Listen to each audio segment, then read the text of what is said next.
what are the benefits of living in a season that you are at this particular time? You don't live a season that you're not in. What are the benefits of accepting this the season that we are in, and I got to live? What are some of the benefits? Most people who understand seasons, let me use this, are women. Women have seasons every month. A woman will have, that is women who are still productive. Every month, there is something that happens. We receive some visitors for 3 to 5 days. You will never find a woman, unless she has some discomforts, you'll never find a woman angry that this time of the month has come. Why?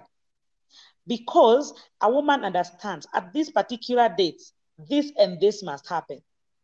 So they prepare by buying the necessary materials for the same. And if there's something they should avoid, like traveling, like doing this and this, they avoid it because they know at this particular time, this must happen. When a woman is pregnant, she puts away all her clothes that are not fit for the season. Even if a new kind of shoe with a stiletto comes up and people are buying it left, right, and center in their place of work, around her, or the place she lives, everyone is walking in stilettos. The woman doesn't get angry or feel bad that, oh, why can't I use a stiletto? They comfortably fit in the season because they know it's for a time. Ithe, Gathuru, and all the rest that are watching, one of the reasons why we don't accept to live within a season is because we don't believe that that season is temporary. We don't believe that the season has an expiry date. So we feel like this is a confinement for life. If, for example, right now, you lost your job, you've lost your business has really gone down, and you are renting a house, what you need is to go to move from the house you've been living and go to a cheaper house. Look for a house that is less the amount you used to spend. You know why? That amount is still not coming in. When you move, it doesn't mean that that is now the change of status forever. It means for this season, I can't afford. So I'm going out to a lower level for now. One of the reasons why you will be able to embrace a season and live in it comfortably is when you get to understand it is not your destination, it is just a season. When you get to understand this is not my end, it is just a passing route that I'm using to get into my destiny and to my abundant level. When you understand that, you won't fight with the season. You will adjust yourself, accept, and live within that season. For example, if you can't, you've lost some financial stability and your kids are in very expensive schools, you can't insist on keeping them in those schools and accumulating fee balances and such. What do? Talk to your children. Tell them, my son, my daughter, this time round, we are not okay financially. I want us to go to adjust from this school to another school for 2 years. Then after 2 years, we will come back to this school or a better school because I know things will have changed then. So 2 years you are going to this school and then we are going to adjust. Sit with your wife, sit with your husband, negotiate about the season. I will want to talk to men in this context. Most men don't accept. A man will get fired and keep waking up every day to go to work. Go to work for a whole year, and yet you were fired like a year ago. But you just can't face your wife and tell her, I lost my job. What is wrong with you? I mean, you are not qualified to be a husband simply because you're working. Your value in that house is bigger than a job. A financial, you're not just a financial pillar in that house.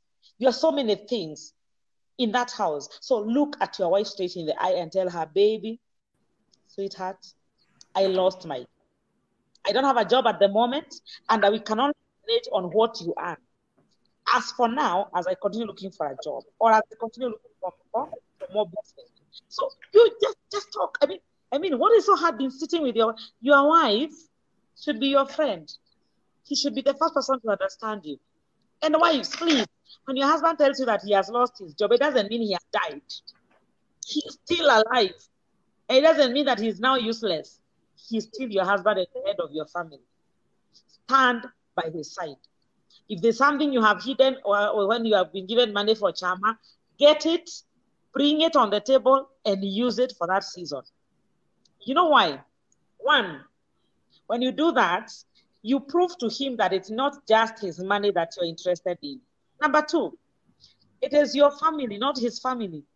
It is for both of you. It's a family that belongs to both of you, so anybody can provide. Accepting the season is the greatest dynamic, and most people are not able to accept.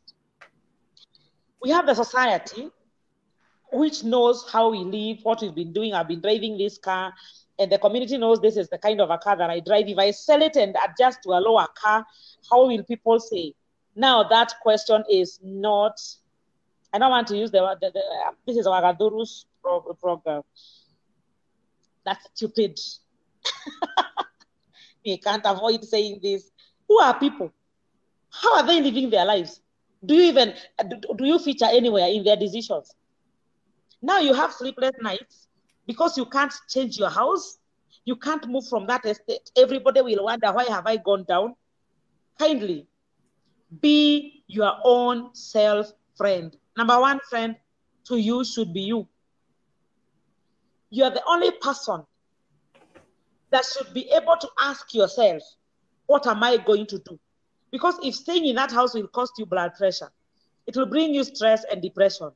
Everybody else will be smiling and happy in their homes as you cry and you mourn because you can't raise house rent. You can't be able to pay the mortgage. You can't be able to sustain that car, fueling and service and everything. My brother, my sister, step down for now. Step down for a moment. It is only for now. As I'm calling it, it is a season. It's not a permanent residence. It's a season. Just adjust, go down, accept the situation. You will be having a lot of peace. And this peace, you need it. You need the peace to be able to sit down and strategize again. Because you need to strategize. It is not the end of the road. But you know what? If you don't adjust and change in this season, 30% of your energy will be used to try and sustain the glory that you had for the sake of people. You'll have to fake a lot. You'll have to lie a lot. You'll have to hide a lot. You'll put your car at home for a week. People will be asking you, why are we not seeing you around? I've been busy doing this and that. And it's a lie. You've been sleeping in depression. Go to the yard, sell that car, buy a cheaper car that you can afford. Then move around. When people ask you, tell them, I also want to taste what other people are driving. Kindly. You're not answerable to anybody. It's your life. It's your life. And if you're this man who feels like my wife can only love me because I have money, you're not married to a wife. My friend, if your wife cannot value you for anything else apart from money, my friend, think twice. It's actually the high time that you do what is necessary. Let her know you don't have the money and let her be what she wants to be. If she's leaving, watch her talk mapema. Did you say that men are liars? Most of them. No, they don't lie. No. I didn't say they are liars, but they live in denial. And why do they fight reality? Why do they live in denial? Is it the society? Because of the fear of rejection. From who? We taught the boy child that he is only valuable when he can provide money. You see, there is a family right now that I'm doing counseling to. The issue is from December to this point.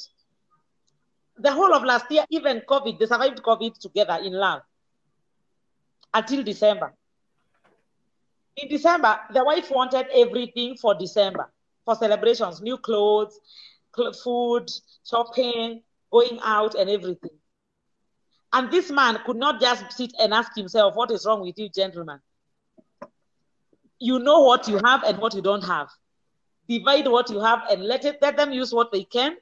If they are not contented, shauriao. So the man goes to the bank and withdraws everything. In fact, he doesn't even go shopping. He gives the wife, now, you guys, enjoy yourselves. They painted the town red. They enjoyed Christmas and the season. Come January, their 3 children cannot go to school. The wife is gone. The wife is gone. Huh? So I called her because she was not picking my call. It's the husband who reached out to me. He told me I'm going to die. She left the children with the husband, with the new Christmas clothes and no uniform. I called the woman and I asked her, what is wrong with you? She said, no, he's not a man. Then he was a man. Are you looking for a bank or a husband? Mind you, this woman works. She has a small business. She can at least afford some few coins. You know, in the school, nobody is chasing anyone away. It's only you need some shopping and that is all, you go back to school. But this woman can get out her money to buy new uniform because the kids are grown. She can't. She believes it's the work of the husband. And you know what? She went to her mother's place and the mother is still hosting her because she thinks that the woman is very right. Oh, my sisters, my mothers, my aunties, we better raise our children and our daughters in the right way. Why in any case are we taking them to school? So that they can be financially empowered to do what? Why are they financially? Why would I be working? Why would I be looking for money if I can't use it in my home? If I can't put my head and my husband's head together and we do something for the whole family together? This is where everything goes wrong. That is why men are lying. Because they know. The moment this woman knows I don't have money and I can't afford, she'll see me differently. I'll be treated differently. That is why they end up lying, because their identity is in provision. Is it the way of upbringing, or is it the community, or is it the society that have made men to be like that? I would say it's the community. Mm-hmm. Because there's this statement that goes around. If he can't provide, leave him. And you will realize, even as girls are dating, you'll find girls asking each other, does he take you out? Yes. When he takes you out, does he pay the bills? Yes. Does he pay for your rent? Nowadays, it's gone to that. A man is expected to pay rent for a girl he has not yet married. Really? Since when? It is happening. Since you just started living alone. Literally, she has money, but literally she'll call a boyfriend and tell them, my house is about to be locked. I don't have money, just to test whether this man can provide. Really. And the boy child, because he thinks he has to really beg and go down to get a woman, he doesn't understand also his value. He goes ahead and coughs all his money to give to this girl. Unfortunately, you'll find a woman who is getting money from 5 boyfriends before she decides which one gives more. Boy child, you have to wake up. Your value is greater than the pocket. Your value is greater than your wallet. You are a king. You are the sign of God. You are the head. You are of value than you are putting yourself. Because if it is actually about money, what if you got sick today and can't work? Does it mean you stop being a man? You're still the man, the father in that house, and your respect should be intact. So what I would want to say is that the community has really distorted the position of a man. And I'll go deeper to this because I will never ever do any topic without involving the word of God. The Bible is very clear, very, very clear, that God put man as the head of the family. And whenever the head has been touched, the whole body is in problem. So what do I want to say? When you realize that in the community, men are so undermined, when you realize that there's a lot of underrating as far as men are concerned, when you realize that the whole world is fighting against the boy child, it is not only physical, it is something spiritual. It is something that we can attribute to the devil, because it is actually the work of the devil to bring down the man, because the man is a sign of God. When a family is intact with the man as the head, that family is headed somewhere. Even the Bible says that Abraham was told that God called him and promised him Isaac so that he can get himself a family of godly children. Godly children. And I would like you to know that when men are fought in the community, when the boy child is crushed in the community, the whole order of God is distorted. what a man can do, a woman cannot do better. Oh, Grace. Let's say this again. What a man can do, a woman cannot do better. Actually, she cannot do it. A woman can only do what she can do because we are also empowered for our assignment. But nobody should sit in the place of a man and tell the children, Baba Konibure, your father is a nobody because he could not pay school fees this time. Shame on you, woman. Wow. Shame on you. Woman. Say that again. On you, woman. That is what it and if you have a son and you have tamed the image of the father to that son, the same will happen to your son through his wife. Why should I not tell you the truth? Your son is a man, your husband is a man. What you sow, you will reap. And your son will be degraded twice because you are sowing a seed. And definitely when a seed goes down, it comes out as many products. So women, before you think about degrading that man that you call your husband and making him look less and look stupid simply because he can't provide what you feel like should be provided,